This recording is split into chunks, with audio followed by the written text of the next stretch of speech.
Kirunda Group Corporation. I want to thank you guys for joining me for another Thursday.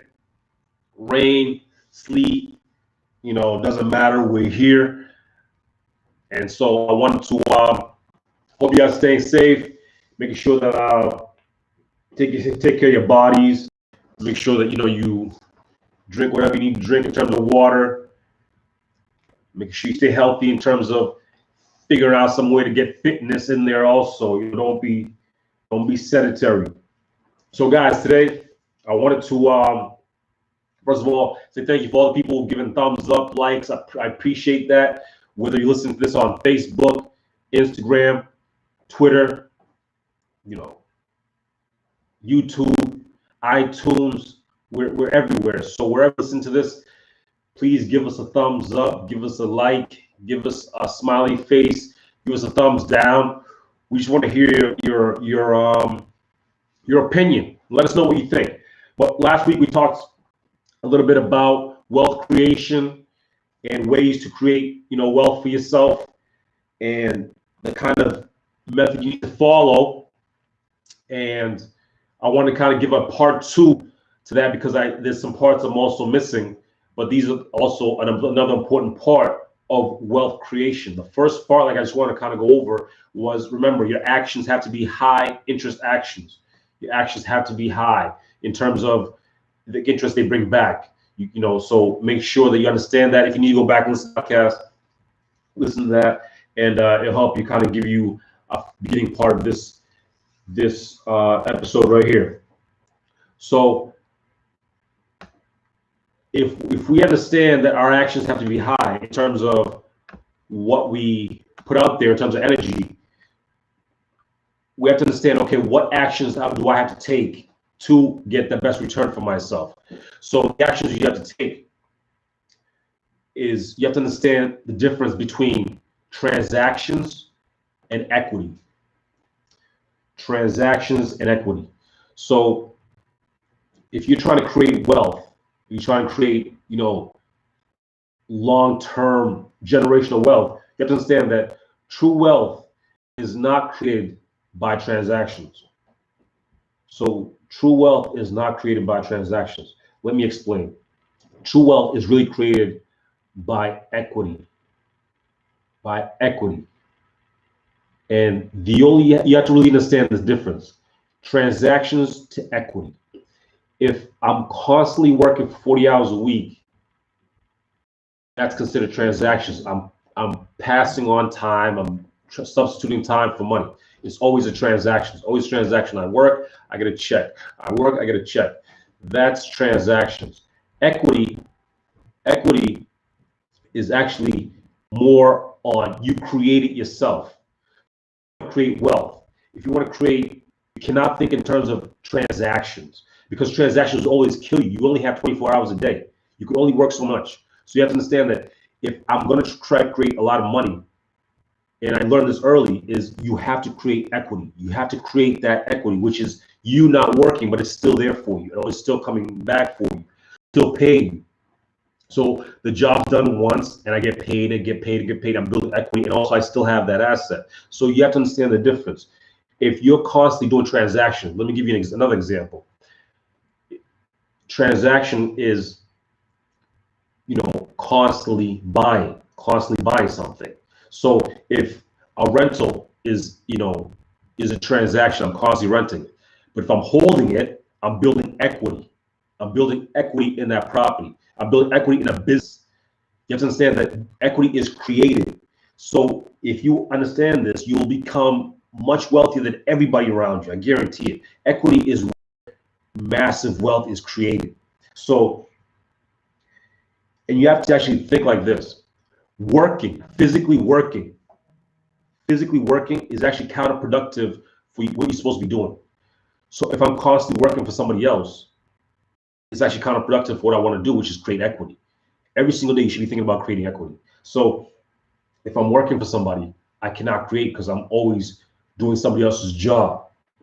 So if I have to change that mindset, the way I change that mindset is, what can I create that once I create it once, or once I work on it once, It just pays me every single month or every single week or every single year.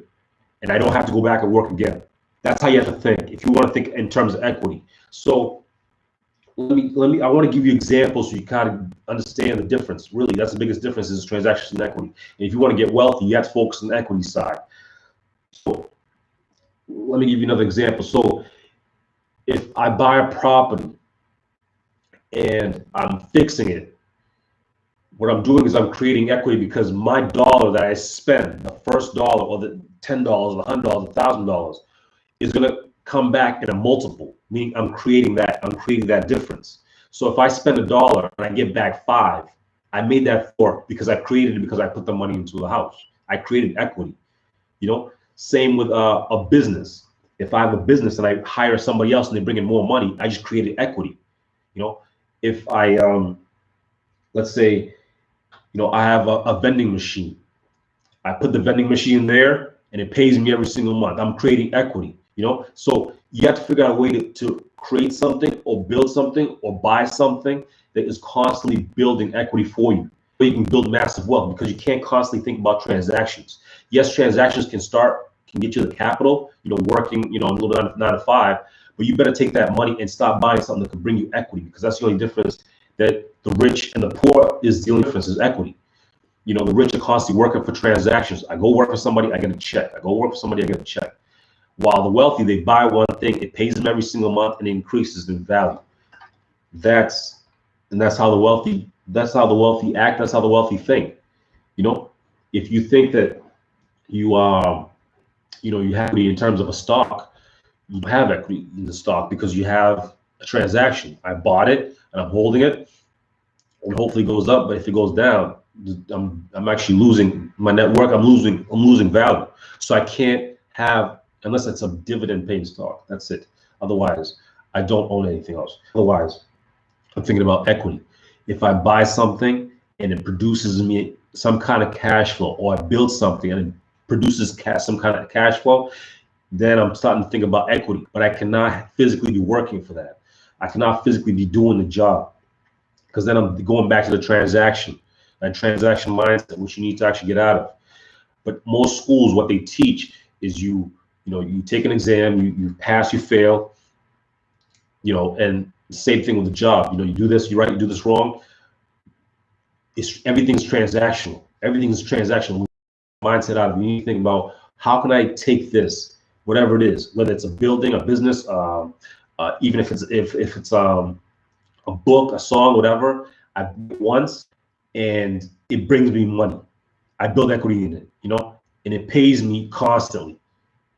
That's how you should be thinking. Don't think transactions. Don't think I'm going to be singing that song every single day for the rest of my life. What if you lose your voice? What if you break a leg, you can't get on stage anymore?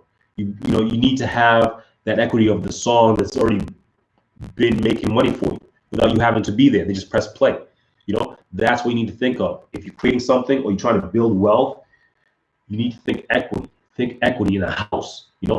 Equity in a house is being created by time. I don't have to physically work. It's just being created by just me holding it. That's how you need to start thinking with a business. If you have a small business and you're bringing in, $1 million, $2 million, $3 million, if you hire 2 more people, maybe virtual assistants, or you hire some more people to take off the manual labor, would you be able to increase to 4 or 5 million? It's that's how you need to think. How can I build equity by buying something, adding something, minusing something, and just having it over long term increase in value while it still pays me? But I only do the job once. That's the key. I only do the job once. All right. So guys, that's what we want to talk about today. I want to get in and out. I have a lot of errands to do. But guys, please, if you like the content, drop a like, drop a thumbs up, drop a 5-star if it's on YouTube, if it's on Instagram, iTunes, or wherever. Give us a thumbs up. We always appreciate it. And we are still having the Zoom calls every Wednesday, so you guys can join us if you want to start and help get help in terms of your business and entrepreneurship goals. Guys, until next time, I'll see you at the top.